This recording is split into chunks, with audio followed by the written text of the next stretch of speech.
سامعین کرام و مہمانان اعظام، آپ اور ہم یہاں پر جمع ہوئے ہیں اس مناسبت سے کہ یہاں پر چند طلباء نے حفظ قرآن کو مکمل کیا ہے، اور یہ بدائی ہے کہ یہ ان بچوں کا اپنا، ان کے والدین کا، ان کے اساتذہ کا اپنا ایک نمایاں کردار ہے، اور یہ اللہ تعالیٰ کی وہ پیش بہا عطا ہے جس کو انسان اللہ کے فضل و کرم کے بغیر کسی صورت حاصل نہیں کر سکتا۔ اللہ تعالیٰ نے فرمایا ثم اورثنا الکتاب الذین اصطفینا من عبادنا، پھر ہم نے وارث بنایا اپنی کتاب کا اپنے بندوں میں سے ان بندوں کو جن کا ہم نے انتخاب کیا۔ معلوم یہ ہوا اللہ تعالیٰ کے فضل کے بغیر، ان کی کرم کے بغیر کوئی شخص حافظ قرآن نہیں بن سکتا، کوئی شخص عالم دین نہیں بن سکتا۔ اگر اللہ تعالیٰ اس پر اپنا فضل نہ فرمائے تو وہ اللہ کے گھر آ کر سرب سجود نہیں ہو سکتا۔ اگر اللہ تعالیٰ اس پر اپنا فضل نہ فرمائے تو وہ قرآن مقدس کے حصول کے سائے میں ایک پل کے لیے کھڑا نہیں رہ سکتا۔ یہ نظام اللہ کا ہے، یہ قدرت اس مالک کی ہے، یہ بزم اس نے سجائی ہے اور ہر ایک کا انتخاب کیا ہے۔ اس کو عالم دین بنایا، یہ بھی اللہ کی عطا ہے۔ اس کو حافظ قرآن بنایا،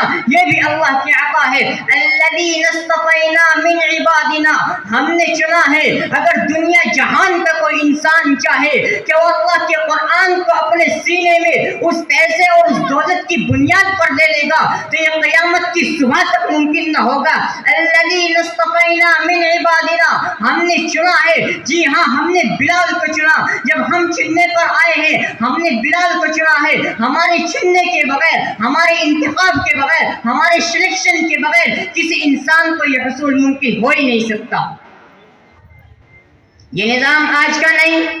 یہ نظام بہت قدیم ہے۔ آپ نبی پاک علیہ السلام کے اصحاب پر، حضور کے دیوانوں پر، حضور کی مجلس میں بیٹھنے والوں پر، حضور کے شہریوں پر، حضور کے پڑوسیوں پر اور ہر اس فرد بشر پر نظر دوڑائیے جو سرزمین مکہ میں نبی پاک علیہ السلام کی موجودگی میں آپ کا دیدار کرنے والا ہے۔ تصورات کی دنیا میں جائیے، سرزمین حجاز پر قدم رکھیے، مکہ المکرمہ کی زمین کا سفر طے کیجیے، آپ دیکھیں گے ایک طرف عتبہ ہے، شیبہ ہے، بلال حبشی ہے، سلمان فارسی ہے، سہیب رومی ہے، ادھر صحابہ کا مجمع اور ادھر کفار مکہ میں ایک کے بعد ایک بڑی بڑی زبان کے مالک جن کی کہیے کہ لسان صلاحیتوں کے جواب نہیں ہے، جو اپنے آپ میں حیثیت بھی رکھتے ہیں، مرتبہ بھی رکھتے ہیں، عہدہ بھی رکھتے ہیں، بشخصیت کردار بلند ہے، لیکن ان کے پاس وہ سب کچھ نہیں ہے جس کی بنیاد پر انہیں اللہ تعالیٰ مصطفیٰ کے قدموں کے لیے قبول،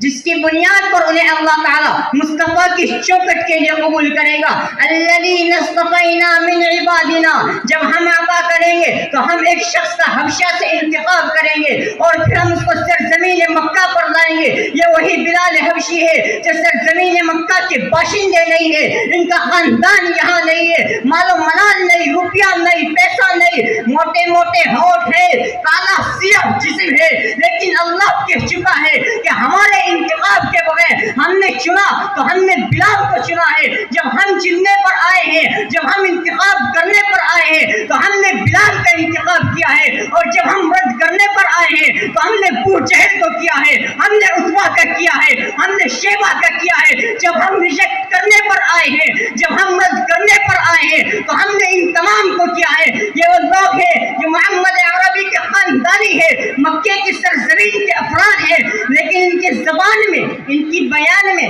ان کے لسان میں، اور یوں اگر کہا جائے تو بات غلط نہ ہوگی کہ ہم نے وہ سب کچھ ان کی تقدیر میں نہیں رکھا ہے جو کچھ بلال کی تقدیر میں رکھا گیا ہے۔ چنانچہ نظام کچھ ابتدا سے ایسا ہی چل رہا ہے۔ جب انتخاب کیا گیا تو سرزمین مکہ سے، پھر اس کو سرزمین حبشہ سے، پھر اس کو سرزمین مکہ پہ لایا گیا، پھر اس نے غلامی کے ایام گزارے، پھر ابو بکر کے واسطے سے رسول اکرم صلی اللہ علیہ وسلم کی خدمت میں لایا گیا۔ بلا کر اللہ تعالیٰ نے یہ نظام پہلے سے رکھا، جب وہ دینے پر آتے ہیں تو دور حبشہ سے لاتے ہیں، اور جب وہ محروم کرنے پر آتے ہیں تو گھر میں اس چچا کو محروم کرتے ہیں جس نے کہیے کہ نبی پاک علیہ السلام کی محبت، آپ کی معاونت اور آپ کے ساتھ جان ساری میں کسی قسم کی کوئی کمی نہیں اٹھا رکھی ہے۔ یہ سب کردار ادا کیا جناب ابو طالب نے، لیکن اللہ تعالیٰ کا نظام ہے کہ جب ہم دینے پر آئیں گے تو ہم بلال کو حبشہ سے بلائیں گے، سہیب کو روم سے بلائیں گے، سلمان کو فارس سے بلائیں گے۔ یہ نظام ہمارا ہے، یہ قرآن ہمارا ہے، یہ دولت ہماری ہے، ہم جس کو چاہیں گے عطا کریں گے۔ اس معنی کر یہ حفاظ کرام جنہوں نے حفظ اور بہت سے بچے ہو سکتے تھے، ان کے اپنے بھائیوں میں، ان کے اپنے اقربا میں، ان کے اپنے رشتہ داروں میں جن کی زبان میں سلاسلت تھی، کہیے کہ جن کے پاس پرسنالٹی بہت اچھی تھی، کہیے کہ جن کے جو بڑے باپ کے بیٹے تھے، مالدار سمجھے جاتے تھے، لیکن اللہ تعالیٰ کا اعلان ہے جب ہم عطا کریں گے تو ہم ایک رکشہ چلانے والے کے بچے کو عطا کریں گے، اور جب ہم محروم کریں گے تو ہم ایک سلطنت سنبھالنے والے کے بچے کو محروم کریں گے۔ میرے بھائیوں، اپنے بچوں کو حافظ قرآن بنائیے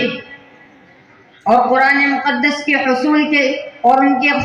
کے سینوں میں قرآن کو جمع کرنے کی کوشش کیجیے، اور آپ اپنے آپ کو، اپنے بچوں کو، اپنے گھرانے کو، اپنی ذات سے لے کر اپنے خاندان تک ہر فرد کو مدرسے سے وابستہ کیجیے اور اپنے بچوں کو حافظ قرآن بنائیے اور اس کا مصداق بنیے۔ نبی پاک علیہ الصلوۃ والسلام نے فرمایا، من قرأ القرآن فحل حلالہ وحرم حرامہ فاستظہرہ ادخل اللہ الجنة فی عشرۃ من اہل بیتہ کلہم قد وجبت لہ النار۔ یہ جو بچے اگر یہ حافظ ہوئے ہیں، یہ قرآن پر عامل بھی رہے تو ان کی بخشش کا ہونا یقینی ہے، لیکن ان کے سلقے میں 10 ایسے افراد جن پر جہنمی ہونے کی مہر لگ چکی ہوگی، ان 10 افراد میں باپ اور بیٹا ہو سکتا ہے، تاؤ اور چچا ہو سکتا ہے، ماں اور بیٹی ہو سکتی ہے۔ وَشَفَّعَهُ فِي عَشَرَةٍ مِّنْ أَهْلِ بَيْتِهِ كُلُّهُمْ قَدْ وَجَبَتْ لَهُ النَّارُ، اور گھر کے دیگر افراد ہو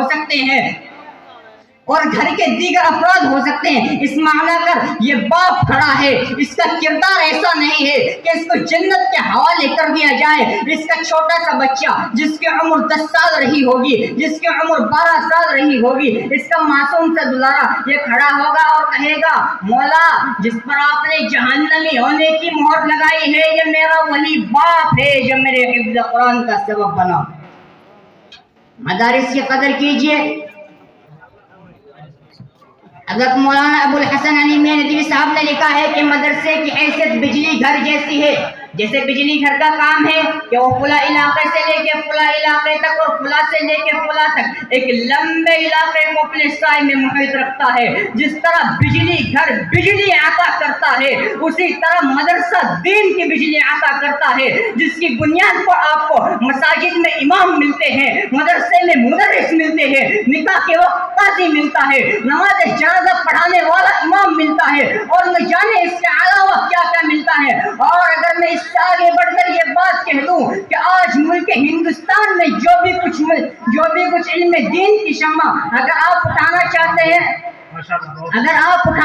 ہیں تو اٹھائیں۔ جمعیت علماء ہند کا کردار مدرسے کے ایک طالب علم نے وجود بخشا ہے۔ اگر آپ اٹھانا چاہتے ہیں تو اٹھائیں مسلم پرسنل لا بورڈ کا کردار مدرسے کے ایک طالب علم نے وجود بخشا ہے، اور نہ جانے اس کے علاوہ مختلف تنظیمات میں، تحریکات میں، نہ جانے مدرسے نے ہم کو کیا کیا عطا کیا ہے، اور یہ سب کا سب صدقہ مدرسے ہی کا ہے۔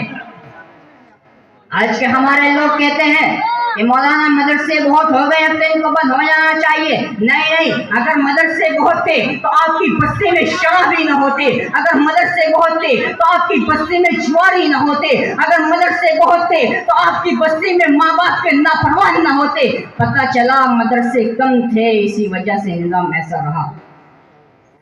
میں اپنی بات کو یہیں پر ختم کرنا چاہتا ہوں۔ اللہ تعالیٰ مجھے اور آپ کو مدرسوں کی اور مدرسے والوں کی قدر کرنے کی توفیق عطا فرمائے۔